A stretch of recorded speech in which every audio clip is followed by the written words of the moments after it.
Well, I know. I lie all the time. I told you guys that I was done digging the pond a month ago. Well, I made videos about it. Who knows when I'll actually publish this. I told myself I was done digging the pond a month ago. And I crossed my fingers and I prayed for rain, and the rain didn't come.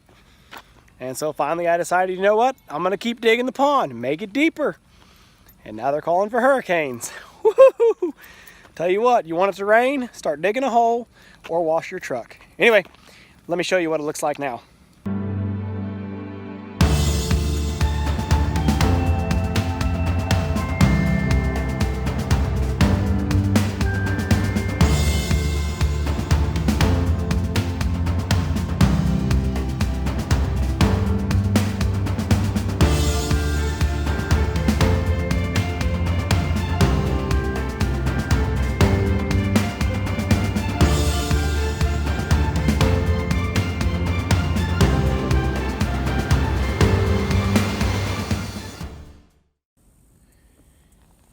Well, I just figured I'd give you guys this little nugget.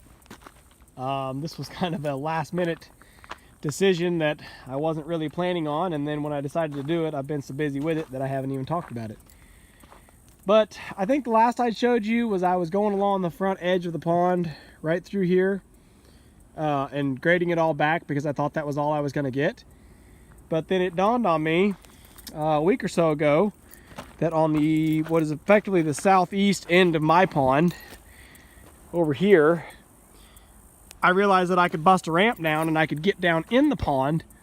Can't even see the ramp anymore because I filled it all up. But I realized that I was able to break a ramp all the way down into the bottom, and where I had come and nosed down this bank, I had dug down and hit hard clay. So I had a good hard road. You can basically see what's left of kind of what's a road over there. I had a road on hard clay, but everything out here was all still the sediment and fill. And it turned out there was an awful lot of clay that I had left behind out there too, stuff that I thought I had gotten before, and then once it got silted in on top of it, I just lost track of it. But you can see right there, that kind of brown line, that was the silt level, the sediment level. So everything that's fresh red and white is all new that I dug out. That's all stuff that would have gotten left behind. I knew there was this little bit of red clay right in here that was kind of, well, there, maybe it was here. No, it was over there. It was part that as I was digging over the years, I dug real deep on one side, there was water on the other side, and so I had left kind of a little dike there, and then I'd never been able to get back to it. Well, I got it now. So anyway, I got down in here the other day and started bailing back the muck and stacking it all beside me, kind of doing the same thing like I did over at Alonzo's, where I was, you know, sitting on solid ground and digging and stacking mud to my side. You can go back and find that video from a year or so ago. But a little bit different because I was actually down on hard clay and I was below the muck. And so I would stack it just as high as I could until it would basically want to landslide in. And then I would have to drive up and out of the hole and come over here on the top of the pond bank and bailed it over. That's actually technically on my neighbor's property. I'll take my chances that they don't mind, since I've never ever seen any sign of them ever out here. But I guess if they do throw a fit, I will move it eventually. I just had to stack it there today because I just had to do something with it. So I stacked it all, the muck all over there. I say muck, you know, it's just mud. It's, you know, a lot of it's actually really dry now, and it will continue to dry. But for today, it's gooey, you know, not even as firm as Play-Doh. And so I wasn't able to stack it behind me and back up on it like I normally would, and, you know, and build a hill. But once I got all that out of the way, I finally got all that out of the way this morning. Well, this morning, I say, I don't know, 10, 11 o'clock. I was finally done stacking up all the muck. And you can see there's still a lot of it against the bank there. Now, that bank is dug very, very steep. You guys know that. I dug it too steep to begin with, and it's so close to the property line that I can't fix it now anyway. I don't have enough space. If I cut that bank down and slope it down, I'll have to basically put the edge of the water right on my property line, and I want to retain some sort of access road over there on my property. So anyway, it's steep, it's going to stay steep, but you can see where all the grass and the weeds have started to kind of root right along the edge. I'm going to get a bunch of willows and stuff like that and plant in there too to help stabilize it. But you know, once it's full of water, it won't erode anymore. You know, really, it'll erode little bits above the water line, but it's not, you know, right now it's eroding because we get heavy rain and it courses down through it and washes out all the sand and the soft. So anyway, I got all the muck out of the way, and then I started stacking back clay. This white clay. It has a lot of sand in it, a lot of sand, but it's not pure sand. It's actually, you know, to me, it's actually a really good select fill. Ooh, that's a rock. Feels like a rock. I can't imagine. Here's just a hard piece. Oh, maybe just a hard piece of clay. It's hard clay. I was hoping it was a rock. You don't find rocks out here. I don't have rocks. So every time I find a hard piece of clay, I don't, you know, I think it's a rock for a second. Anyway, so I started stacking it back. Like I said, it is mostly clay, but it's got a lot of sand in it too. It really is. It's a really nice select fill, actually. Everybody thinks, oh, you know, select fill is nice red. You got to have that nice red clay. Man, it's white, but it's good. It packs hard. It moves easy. It grades easy. Yeah, it's good stuff. I dug down over here. I hit the sand there, and I think I hit a little pocket of sand there. I don't know why that's so green right there. That just like turned green throughout the course of the day today. That it decided to sprout some algae, I guess.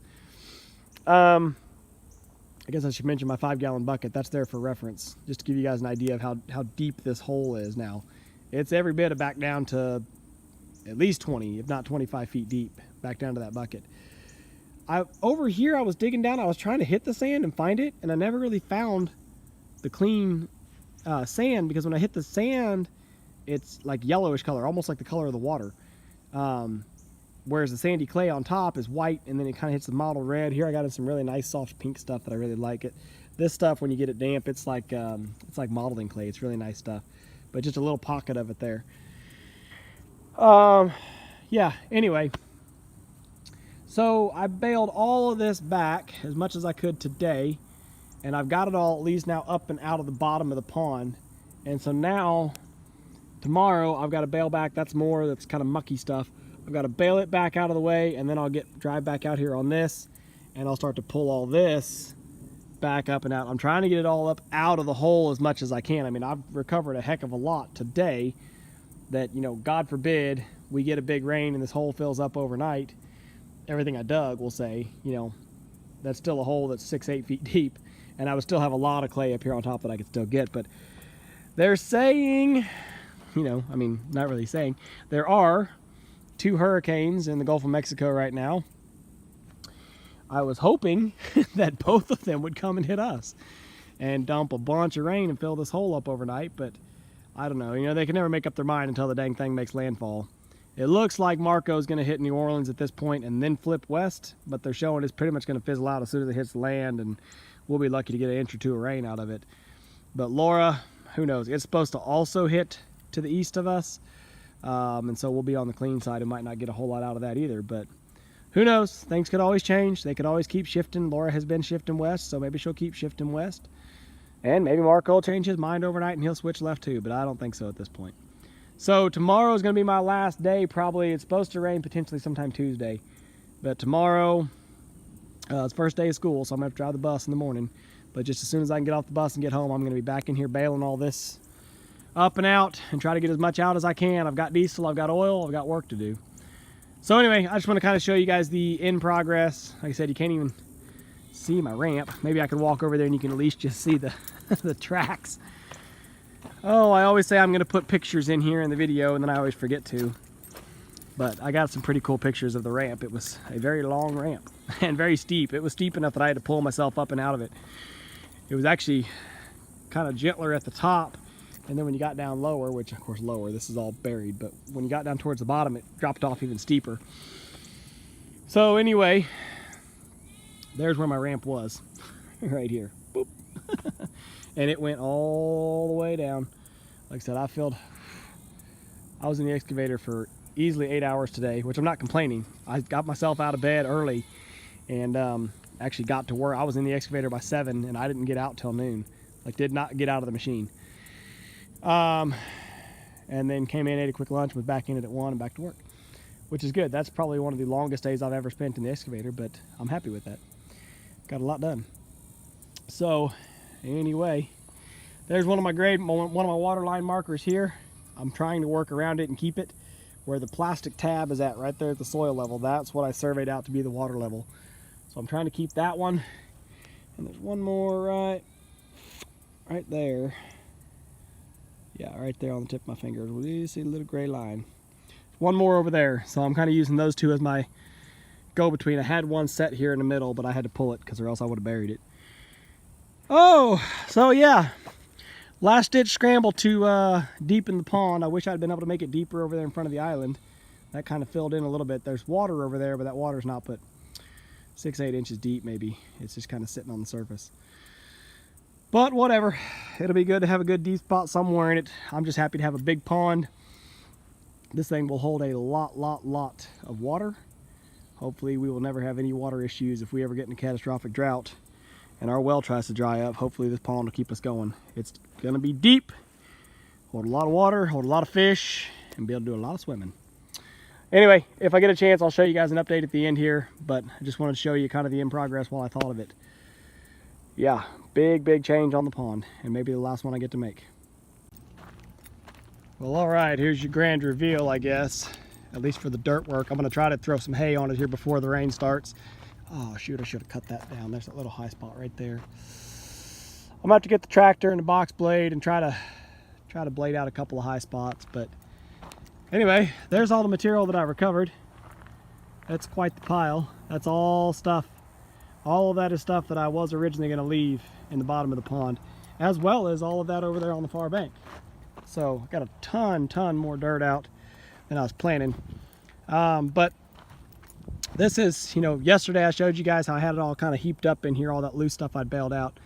But I got all that dug back today, and I actually lessened the severity of the slope on the front here, which is nice. And then I went back and forth across it with the tracks and just tracked it in. I don't have a bulldozer, so I just tracked it in as best I could. I'm gonna go get, like I said, I've got some round bales already. I'm gonna try to get them rolled out on it today. I mean, the grass obviously is not gonna sprout overnight.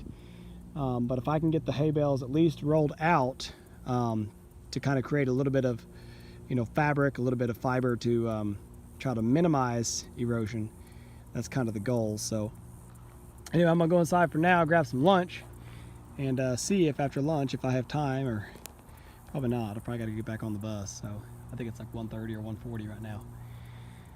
Oh, anywho, pretty cool. Pretty cool. Excuse me. I'm pretty happy with it. Still a lot. You know, I really could have cut a lot more right off this front edge, but I'm happy with what I got. I need to not keep pushing myself. You know, realistically, you know, this is a nice slope walking down into the pond, which we're not going to have our beach or anything here. But realistically, at least this is my opinion, if you're digging a pond and you want to dig it deep, is, you know, give yourself a gentle slope down until you'd be in about, I mean, right here I'd be, it's our gray pole, right here I'd be in 5 feet of water. Yeah, and there's still, once you're in, you know, 7-8 feet of water, whatever, you can have it drop off into a hole. Because anybody, I mean, nobody can stand, right? Nobody's tall enough to have their feet on the bottom in 7 feet of water. Shoot, very few of us can do it in 6 foot. At least I know I can. I'm 5'8". So anyway, my opinion is once you get about 7-8 foot of water, really, you could cut her off and just have it fall straight in. I'm down to about, you'd be about 10 foot of water, and then it just drops straight off. Over there, by where the beach is actually going to be in the swimming area, it's only going to be about 4 foot of water, and then it's going to drop straight off. But I'm going to string a little set of buoys out over there. That'll be kind of the designated swimming area, and just know that, you know, if you cross the buoys, you're going in the deep end. So anyway, that's it for this whole side. I'm gonna try to get it dressed up before the rain if I can. Hopefully, if not, we'll do it after. But I just want to show you guys kind of this last ditch recovery effort. I've told myself this before, but I mean it now. I mean it. Whatever rain we get, whatever water's in the bottom of this pond, I'm not pumping it anymore. Not on the bottom. Maybe in the future, if I decide to expand around the island, I might pump it down a couple of feet, but I'm not pumping anything below about the 4 foot mark. Not happening. I want my pond, I want it to settle, I want to fish. Much better. So we're just down in the pond playing. I'll throw this on the end here. The kids actually decided, yeah, I think it's deep enough, honey. The kids decided they wanted to get down in here and explore a little bit, which I was like, you know what? This is probably the last time you'll ever get this chance. I mean, assuming it rains tomorrow like they say it's supposed to, Hurricane Laura is bearing down on basically Sabine Pass, the Texas-Louisiana border. And so, you know, it's not as far to the west as I would like, so it's going to channel a bunch of rain up into Louisiana, but we will get a lot of outer bands that'll wrap around the top, I think. So, I don't know. I'm guessing 46 inches. Honestly, I haven't looked at the forecast all day just because no one knows. So, you know, optimistically, I would say 46 inches, which should get, I would think, should get this lower portion filled in. It depends on whether or not, I'm just thinking, if I cut the levee and the woods fill up with water and it gets to spill in, that makes a huge, huge difference. If I don't get the levee cut and then I'm just relying on just rain and run in, it probably won't fill. It probably, Meredith just slipped and fell. You guys totally caught that, right?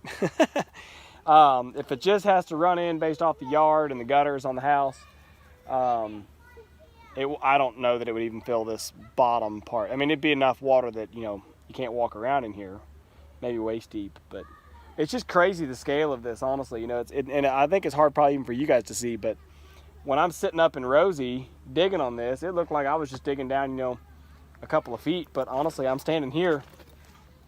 Look at the wall of dirt behind me. That's 6 foot up. You know, I'm 5 feet below the current little puddle of water, you know? So it's funny to see, you know, that you can actually dig kind of below the water line. But when I turn around and look at this bank and this map behind me, I mean, it's really hard to grasp it. To me, when I'm sitting up in the seat of Rosie, it all looks smaller.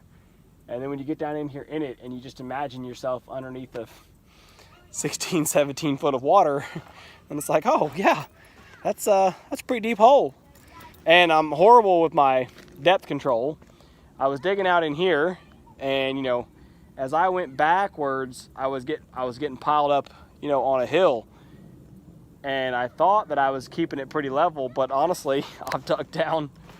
You know, here's a divot that's 2 foot deeper than everything else. Here's a divot that's 3 foot deeper than everything else, where all the water had started running down to.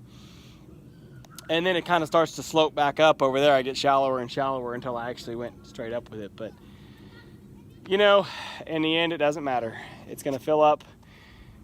All of this that's up here, that was all that trash that I stacked, a lot of it's going to silt back down and in, and that's fine by me. If it all silts back in and the bank as it was a couple days ago doesn't get any worse, I'm happy with that. So, you know, mostly, yeah, we're just down here playing. The kids are over there against the base of the island. They found their way all the way around. But I think I'm going to go play with them. Playing in the pond before the rain.